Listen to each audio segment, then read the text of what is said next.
J'ai plus de souffle. Ah, tu attendais notre chute. Allez. Tchin. Mais t'es mal qu'on voit. BMW LED à l'avant, bus Real Madrid LED à l'avant. T'es mal les fans. Compte officiel, ils viennent faire des trains chez nous. Au lieu de se reposer à l'hôtel quelques heures avant le match, ils préfèrent faire les fans à acheter des souvenirs I Love Madrid. Voilà les retombées. Tu dors pas à l'hôtel. Bien sûr, tu vas dormir sur le gazon. Couché. Pas bouger. Pourtant, on vous a laissé un petit peu d'occasion. Nous, on est concentrés, hein. Nous, on s'est bien reposé la veille. Un peu de KPRI, nouvelle mixtape volume 4 dans les oreilles. Et c'est ok. En voyant ça, vous avez vraiment douté. On n'était pas donné rafistolage aujourd'hui, hein. On a des attaquants de futsal. La balle nous colle au pied. Je répète, la balle nous colle au pied. Je répète, la balle nous colle... Pardon. Nos milieux de terrain, j'en parle même pas. Ils viennent avec des épis. Ils repartent avec des trophées hommes du match. Et Théma, avec qui il est associé? L'ancien top 3 ballon d'or. Il est plus blessé à l'épaule, bien sûr qu'il allait marquer. Et toi, tu peux crier, tu as le droit. Car juste pour ce sauvetage, je vais vous demander à tous d'oublier ce qui s'est passé en Coupe du Monde des clubs. Fédé, c'est pareil, oubliez toutes les déclarations de il aime pas. Fédé, c'est ton poste qui est là. Ta punition, elle est très cool. Bref, avant de vous quitter, je vous laisse sur cette très belle image de 3 personnes à l'échauffement. Il y en a 2 qui sont rentrés. Un non. Vous fâchez pas? Bisous.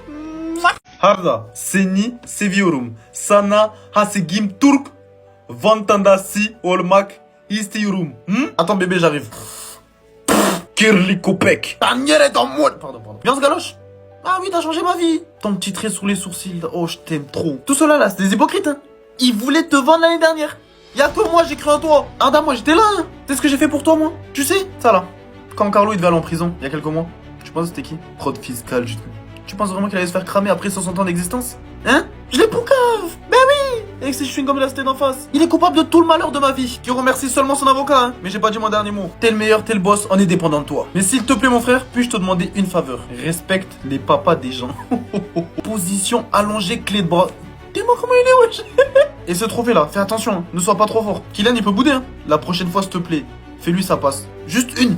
Après, tu reprends tes trucs. Bref, dorénavant, je suis franco-ivoirien turc. Que ça vous plaise ou non. Allez, tamam. Gule. J'ai tout compris. Aujourd'hui, en fait, ils voulaient tous prouver. Arda Güler en est le premier. On l'a jamais vu aussi méchant depuis son arrivée au Real Madrid. C'est trop. Est-ce que vous vous rendez compte? Regardez-moi la violence de ce qu'il lui a infligé. Derrière Mbappé et ceux qui ont vu l'action savent à quel point il voulait vraiment humilier le joueur adverse. À la base, il défendait bien. Il pouvait faire la passe, passer le ballon. Il a tout fait pour aller au bout de son action et le mettre dans cet état. Le pire, c'est qu'après, on voit un petit sourire. Vinicius, c'est un malade. C'est encore autre chose. Lui, c'est directement encadré par 3 défenseurs qu'il est venu faire son show. Chercher l'angle de frappe pour provoquer le premier but du Real Madrid dont Bellingham va terminer. Élimine, passe. On a marqué qu'un but. On a marqué qu'un but dans ce match. Mais certaines individualités m'ont tellement régalé. Et c'est ce qu'il fallait obligatoirement aujourd'hui. Face à une équipe qui jouait aussi bloc bas, bloc fermé, bloc bien rétaffé. Je reste sur ma faim. Bien évidemment, 1-0 pour moi, c'est jamais assez quand on a un tel effectif. J'espère que ça va être de mieux en mieux. En tout cas, Barça, attendez-nous très fortement. Le prochain match, ça arrive très rapidement. Vous avez vu ce que ça fait? Le résultat est devant vos yeux. Parce qu'à un moment donné, quand Vinicius décide de prendre les commandes, et même si ton corps veut bouger et réagir, tu peux qu'observer ainsi. À la recherche de l'ouverture du score, encadré par 3 défenseurs. Vinicius élimine, Vinicius passe, Vinicius fait ce qu'il sait faire de mieux. Pour aller chercher la première occasion de frappe. Poteau et Bellingham se trouvaient devant. Ce but qui sent la vibe d'il y a 2 saisons. Avec le premier but de Bellingham signé depuis son retour. Connexion qu'on recherche tant au final. Et qui peut nous faire marquer beaucoup de buts à partir d'un moment où on joue beaucoup plus sur Vinicius. Parce que vous voyez, c'est pas ce que j'ai senti aujourd'hui. Et autant des fois qu'il peut se plaindre du fait qu'on ne joue pas justement sur lui, autant aujourd'hui je le comprends définitivement. Parce qu'au final, si on arrive à récupérer un tel Vinicius, qui met un tel impact sur les défenses adverses, alors absolument rien ne peut nous arrêter. Et alors lui, s'il se remet à marquer des buts comme ça devant la surface, au moins lui qui est présent, vu que des fois je me demandais où était Mbappé, je peux vous assurer que ça peut nous faire marquer des buts et ça peut nous faire gagner des matchs. Et non pas reposer uniquement sur l'individualité de Kylian Mbappé. Après tout, en fait, on est toujours en manque de collectif. Parce qu'on voit que tout repose littéralement sur ça. Et 1-0, c'est pas assez. C'est pas votre petit. J'espère que maintenant, vous l'avez compris. Et si c'est toujours pas clair, ça va être comme ça maintenant. Cru en HD, seul et unique homme du match. Constant de la première seconde jusqu'à la fin. Et encore on ose le sortir. C'est ce joueur dont on nous disait il y a quelques temps qu'il n'est pas assez fort pour le Real Madrid, qu'il ne jouera jamais, qui est aujourd'hui ovationné par le Bernabéu, qui a aujourd'hui franchi ce palier, montrant littéralement son indispensabilité sur le terrain. Le jeu, il en a fait son orchestre. Il dirige, il oriente, il fluidifie le jeu. Aujourd'hui, ce Turc, et avec quelle fierté je vous dis ça, étant Turc, était l'homme du match. du Real Madrid. Je me répète encore et encore s'il le faut, mais ça me fait tellement plaisir de le voir, parce que ce mec c'est une crème. Le voir réussir me comble le cœur. Aujourd'hui, petit à petit, il commence à atteindre un bon palier. On lui reprochait de ne pas prouver lors des grands matchs. Il commence petit à petit à le faire. Et je vous assure, en ne vous trompant pas, que vous êtes mais loin d'avoir vu ce qu'il est encore réellement capable de faire. Et là, attendez contre le Barça. Et là, attendez juste contre le Barça maintenant. Attendez-nous là. On arrive. Je me dis que ce joueur, cette pépite, était au banc sous Ancelotti, les gars, c'est pas possible. C'est le meilleur milieu du Real. Et en plus de ça, il monte en puissance, il prend en confiance. Et surtout, on voit depuis le début de saison à quel point il était un joueur clé pour le Real. Au vu du rôle qu'il a actuellement, on voit aussi la confiance que Xabi Alonso a envers Arda Güler. Mais de toute façon, avec tout ce que Xabi Alonso avait déclaré sur Arda Güler lorsqu'il était arrivé, c'était prévisible. On savait qu'il allait le libérer. Malheureusement, c'est pas le même destin pour Endrick qui va sûrement partir en prêt au mercato hivernal. Arriver à avoir des minutes pour le mondial. Arda Güler, qui était un joueur très important pour la Turquie, est en train de devenir un joueur très important pour le Real. Étant le joueur qui arrive à trouver le mieux, le meilleur joueur de leur équipe Mbappé. Grand nombre de passes de Arda ont été converties par Mbappé. Ce soir, même sur coup de pied arrêté en première mi-temps, il envoie 3 bonbons à Tchouaméni, qui malheureusement ne finissent pas au fond. En deuxième mi-temps, il en avait envoyé une très belle pour Valverde. Là où personnellement je trouve qu'Arda Güler passe un cap, c'est que même d'un point de vue physique, il a fait mal à la Juve. Le pressing, il a beaucoup piqué et fait mal. Ça les gars, c'est juste une première mi-temps d'Arda Güler. Ils ont récupéré récemment Bellingham, donc je pense vraiment que cette entente entre Arda, Bellingham et Mbappé, elle peut énormément fonctionner. Arda un peu plus meneur de jeu, un Bellingham qui aime attaquer, aime être haut, Arda pourrait énormément le servir. Enfin bref, sinon vous les gars, vous en pensez quoi? Ramenez-nous sur Snap sans nu. Vous pensiez que la Maison Blanche se ferait cambrioler par la vieille dame? C'est bien mal connaître. Le Real Madrid. Victoire 1-0 des Galactiques face à la Juve. Facile, sans forcer. Pour certains, le match d'aujourd'hui est une victoire. Il n'en est rien. C'est un message. Nous sommes les méchants du film. Nous sommes venus récupérer nos dus. Nous sommes venus récupérer nos couronnes. Thibaut Courtois, j'ai un message pour toi. Tu es marié à une sioniste et j'espère que tu as honte. Mais aujourd'hui, tu as fait un grand match. Tu nous as sauvés à de nombreuses reprises. Félicitations. C'est officiel. La défaite face à l'Atlético Madrid était une petite erreur de parcours. Nous sommes redevenus la meilleure équipe du monde. Nous sommes définitivement un rouleau compresseur. Lorsque je vois notre équipe jouer, je vois 11 magiciens. Mais qu'est-ce qu'ils me régalent? Mais ils sont si bons, ils sont si doux, si délicieux. Mais ne nous emballons pas. Ce match n'était qu'une étape avant la rencontre ultime dimanche face au club dont on ne doit pas prononcer le nom. Kylian, je mets mes mains comme ça. Dimanche, fais-moi le même match. En fait, il est capable de ne pas marquer pendant des matchs. Aujourd'hui, on l'a vu. Il a échoué. Dimanche, on demande la même chose. C'est tout. Et Xabi Alonso, qui préfère sortir Vinicius au lieu de Mbappé, c'est ça la méritocratie dont Xabi Alonso parlait en début de saison?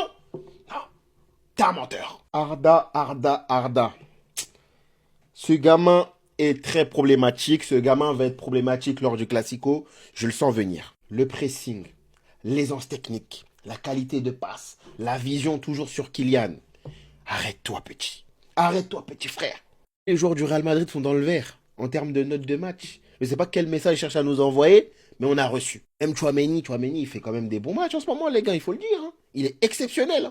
Un bon match dans l'ensemble, mais toi, petit frère, Carreras, on a senti des petites lacunes, surtout en première mi-temps. Ne sois pas trop effrayé par la Juve. Dimanche, c'est l'enfer qui t'attend, mec. T'es mort. Les petits frères ne célébraient pas trop contre la Juve, franchement. Petite équipe de la Juve. On s'attrape dimanche pour le Classico, ça va barder. Oui. Là, Kaloulou, c'est un joueur de foot? Il est trop nul. C'est Kaloulou, piston. Igor Tudor. Mais c'est quel coach, ça? Il est horrible, ce mec. Il a osé le mettre piston. Il a pas de vitesse. Techniquement, il est naze. Les passes, les choix, tout ce qu'il a fait aujourd'hui, il s'est fait malaxer par Arda en plus. Il est trop nul. Trop nul. Notre naze aujourd'hui, ils disent, les Turcs m'avaient menti. J'ai regardé 70 minutes de Yildiz aujourd'hui. C'est ça que le Barça voulait? On refuse. On retire notre candidature. Dégueulasse. Vraiment dégueulasse. Dans un match comme ça aujourd'hui, il n'y a que 3 noms qui me ressortent côté Juventus. Di Gregorio, leur gardien, il a été très bon. Beaucoup de parades. Gucci, franchement Gucci, il leur empêche de prendre au moins 3-4 buts. Et bien évidemment, Vlahovic qui, dans l'aspect offensif, a été l'élément le plus intéressant. Je m'attendais à avoir du Yildiz, non. Vlahovic. Match qui rate son face-à-face contre Courtois. Bon, Courtois, on est habitué. Hein. Sur sa ligne, il est très bon. Voilà, sur les sorties aussi. Et la Juve, qu'est-ce que c'est faible. Qu'est-ce que c'est faible. Et Igor Tudor, qu'est-ce qu'il est faible comme coach. Je peux faire mieux. Je vous le dis clair. Bref, c'était un amuse-bouche à dimanche. Je vais être honnête avec vous. Dans aucun monde, on doit perdre contre ce Real Madrid-là. On doit enchaîner une 5e victoire consécutive contre eux, dimanche. Un Real Madrid qui, dans la plupart des matchs, leur meilleur joueur, ça reste Courtois. On se rappelle du match face à Retafe où, à la dernière minute, il fait une parade. Aujourd'hui, encore une fois, il te fait une énorme arrêt sur la frappe de Vlahovic. Au passage, faites les aveugles. Hein. Quand c'était nous hier, vous êtes bien déchaînés sur nous. Mais bon, bref, on réglera ça lors du Classico. Alors oui, c'est une équipe avec de bonnes notes aujourd'hui. Il y a quelque chose d'intéressant, mais ça reste faible. La Juventus, c'est une des pires équipes que le Real a affronté cette année. Et franchement, vous en sortez qu'avec 1-0. Et encore, Vlahovic, dites merci à Courtois. Donc très clairement, là je parle à mes Blaugrana. Dimanche, on doit aller là-bas au Bernabeu. Il est traumatisé. On a perdu contre le PSG, qui est la meilleure équipe du monde, même si ça a tourné collectivement. Ils sont forts, ils sont rodés. Mais ce Real Madrid-là, si je perds contre eux, les gars, je vous le dis, hein, c'est la crise au Barça. Moi, je vous dis clair. Vous voyez quand Vinicius décide de cuisiner, quand il décide de cook, de mijoter quelque chose, bon, on peut juste s'installer et regarder. Aujourd'hui, selon moi, à mon sens, c'est peut-être Mbappé qui aurait dû sortir, mais c'est qu'un détail. Le Real Madrid l'emporte 1-0 par la plus petite démarche face à la Juventus de Turin. Un match où les deux équipes se maîtrisaient globalement. Mais moi, je dois faire un focus aujourd'hui comme hier, de la même manière qu'avec Vitinha. Arda, dans sa position numéro 8. J'ai des flashbacks, j'ai des émotions. Je souris carrément, j'ai pas l'habitude, hein. Mais franchement, Arda Güler, on doit insister dessus. Alors bien évidemment, on va rien enlever au match de Jude qui s'est libéré après son but, les gars. Il était partout aujourd'hui aussi ce soir. Ok, il a pas tout bien fait, certes, c'était pas le meilleur match de Jude Bellingham. Il commence à revenir petit à petit. On espère qu'il va engranger de la confiance et retrouver son meilleur niveau parce qu'on a besoin de lui dans cette saison dans laquelle le Real se doit de gagner des titres. Mais aujourd'hui, celui qu'on doit mettre à l'honneur, c'est Arda. Arda, aujourd'hui, il a tellement, mais tellement facilité le jeu, les gars. Il a une maîtrise au milieu, un toucher de balle qui fait qu'elle a un petit temps d'avance. En fait, il a une vista. Il se perd de plus en plus dans le football tel qu'on le connaît. Mais Arda, aujourd'hui, franchement, la performance, là, je suis pas loin de tout mélanger. Hein. Et son man of the match, il est complètement mérité. Pour moi, il n'y avait même pas débat à la limite, franchement. Grosse performance qu'il livre. Face à la Juventus, qui était pas tendre au milieu de terrain. Parce que Kefren, etc., ça rigole pas à côté. Hein. Moi, j'ai apprécié. Respect, vieux père. Restez sobre, abonnez-vous, les gars, on s'attrape. J'ai fait une petite fixette sur Arda Güler dans ma dernière vidéo. Maintenant, on va parler d'Eder Militao. Revenir de 2 ligaments croisés et afficher ce niveau de performance qui plus est en Champions League. Wow! Qui l'eût cru? Même pas moi en fait, j'y croyais même plus. J'étais parti dans l'optique de recruter un défenseur, bien évidemment, il faut voir sur le long terme. Il est beaucoup plus sujet aux blessures, on le sait. C'est un joueur qui est considéré comme étant fragile, qui se blesse pas mal, ok. Mais quand il joue, wow, Militao, wow! Je me rappelle de la saison dernière dans laquelle Raúl Asensio, il a quand même pas mal dépanné. Et vers la fin, on l'a senti un peu sur le déclin à la limite, parce que pendant un moment, il était sur la pente ascendante, il était très fort. Je n'irais pas jusqu'à dire qu'il y avait de quoi en faire un titulaire, parce que bien évidemment, on savait que Militao restait à voir comment il allait revenir des croisés, mais c'était celui qui donnait le plus de satisfaction, c'était notre défenseur le plus fiable avant que Echen arrive. Bien évidemment, il y a Rudiger, etc. qui se blesse aussi. Les joueurs ont eu pas mal de pépins dans ce secteur de jeu-là, mais Militao, la manière dont il revient, tu peux juste applaudir, tu peux juste respecter. Et franchement, je suis très étonné du niveau qu'il affiche et très heureux de le voir de retour au top, tout simplement parce que cette année, ça va être un acteur majeur de notre saison, quoi qu'il arrive. On n'a pas une bonne défense, on passe à la trappe, hein, parce que nos matchs, ils sont pas fameux. Hein. C'est vrai que le Chabibol, il est encore en train de se mettre en place, mais derrière, faut quand même assumer, parce que des buts, on n'en met pas énormément. On est parfois exposé, pas tout le temps, bien évidemment. Quand t'as des mecs derrière comme Militao qui assurent, bah ça rassure forcément. Restez sobre, abonnez-vous les gars, ça